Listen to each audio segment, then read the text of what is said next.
Chapter 64-65, Ceo muda dan nona muda. Karina masih fokus pada laki-laki yang berusaha menyembunyikan wajah takutnya itu. Karina berdiri membuang pandangannya. Ia sudah merasa sangat kesal dengan sikap naif laki-laki itu.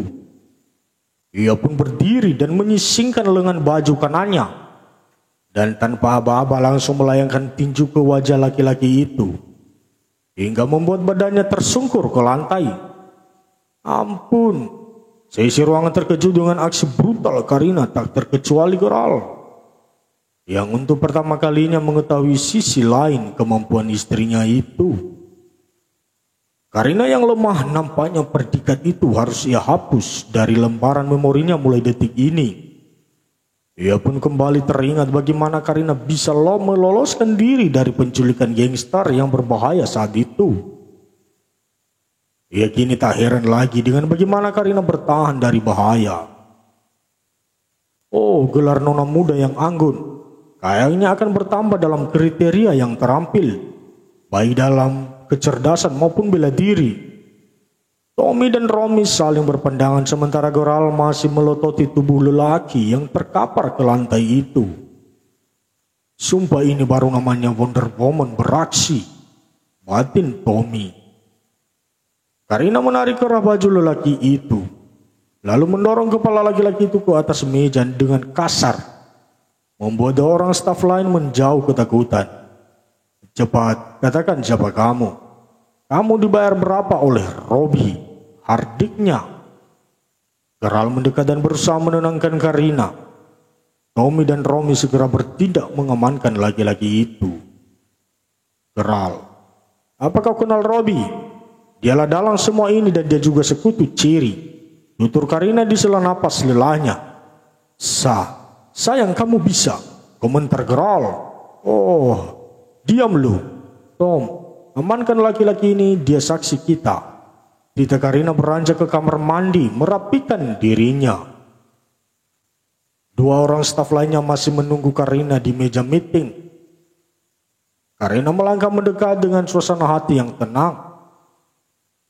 Romy dan Geral masih memasang tampang syok dan tak percaya mereka dengan apa yang mereka saksikan.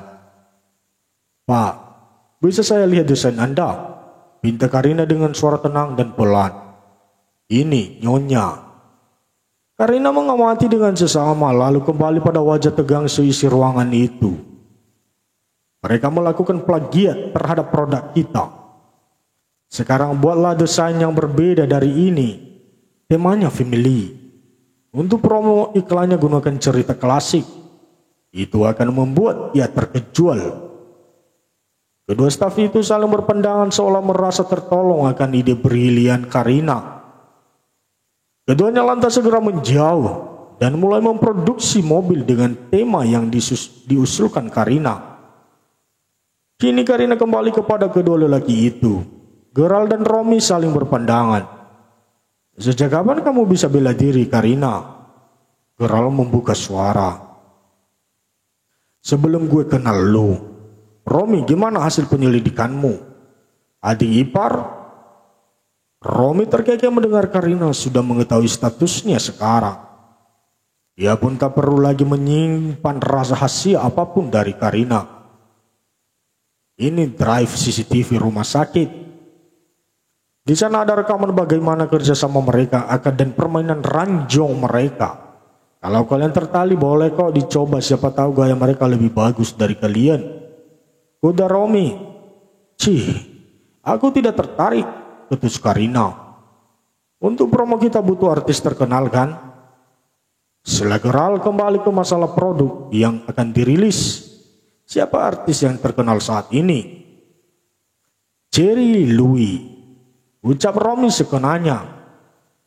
Karina menghela napas dalam seakan berat menerima kenyataan bahwa ia akan membutuhkan si jalang yang sudah berhasil mengganggu keseimbangan hubungan keluarganya itu.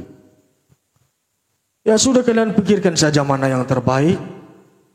Tapi Karina, suara Geral menghentikan langkah Karina yang hendak berjalan keluar ruangan. Geral, saat ini butuh hubungan kita yang menjadi prioritas, tapi mencari akar masalah yang timbul ini. Kau tidak yakin jika hanya sekedar cinta masa lalumu dengan Cherry, perusahaan tidak akan berimbas seperti ini, G? Lalu kita harus bagaimana? Pulang.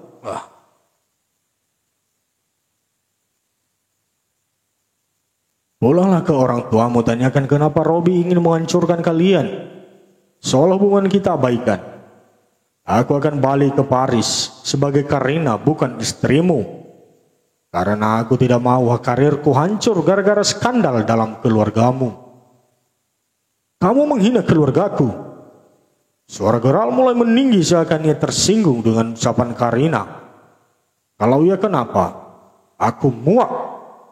Karina yang sudah merasa lelah dan dongkol, kini berlalu menjauh dari pandangan Gerald yang diselimuti amarah, namun Romy segera menenangkannya. Chapter 65. 15 tahun yang lalu. Hari ini hari ulang tahun perusahaan Pratama. Sandi Pratama, sang perintis perusahaan, kini sudah memasuki usia senja. Hidupnya hanya bertumpu pada kursi roda dan dengan pelayan setianya Albert yang sudah berumur. Nora putri tunggalnya pun kini sudah kembali dari Jepang setelah bertahun-tahun meninggalkannya sejak pernikahannya dengan Lohan. Ya, saat itu Gerald putra pertama mereka tengah mengecam pendidikan di LA tanpa tahu peristiwa besar yang dialami keluarganya. Marco, sahabat Lohan, ternyata diam-diam jatuh hati pada Nora. Di samping cantik, baik hati, Nora juga pewaris tunggal perusahaan. Alasan itulah Marco sangat menginginkan wanita itu. Bahkan ia melupakan persahabatannya dengan Lohan. Selama bertahun-tahun Marco menjadi bayangan bagi Lohan. Sama halnya seperti Tommy dan Gerald seperti sekarang ini. Albert, awasi Marco. Aku punya firasat buruk tentang lelaki itu. Lirih Sandi. Saat duduk bersantai di kamarnya ditemani sang asisten setia Albert. Saat itu Nora dan Lohan tengah menikmati masa keharmonisan mereka. Apalagi Gerald putra kesayangan mereka sudah beranjak remaja dan tengah menyelesaikan studinya. Sayang, besok adalah ulang tahun ayahku. Sudahkah kau urus segala keperluannya? Sela Nora saat sarapan lagi keluarga. Sandi hanya mengunyah makanan ringannya sementara Lohan dan Nora masih dengan kunyahan mereka. Papa mau konsep apa? Tanyanya mengelap mulutnya. Aku tidak mau ribet. Cukup kalian undang rekan bisnisku dan sahabat juga, besok kita berkunjung ke panti. Berbagi dengan anak-anak yatim di sana. Pinta Sandi dengan suara parau. Siang itu Marco memang tidak bisa bekerja dengan alasan urusan penting. Namun siapa sangka ketidakhadirannya adalah jika ia sedang merencanakan aksi jahatnya kepada keluarga Lohan.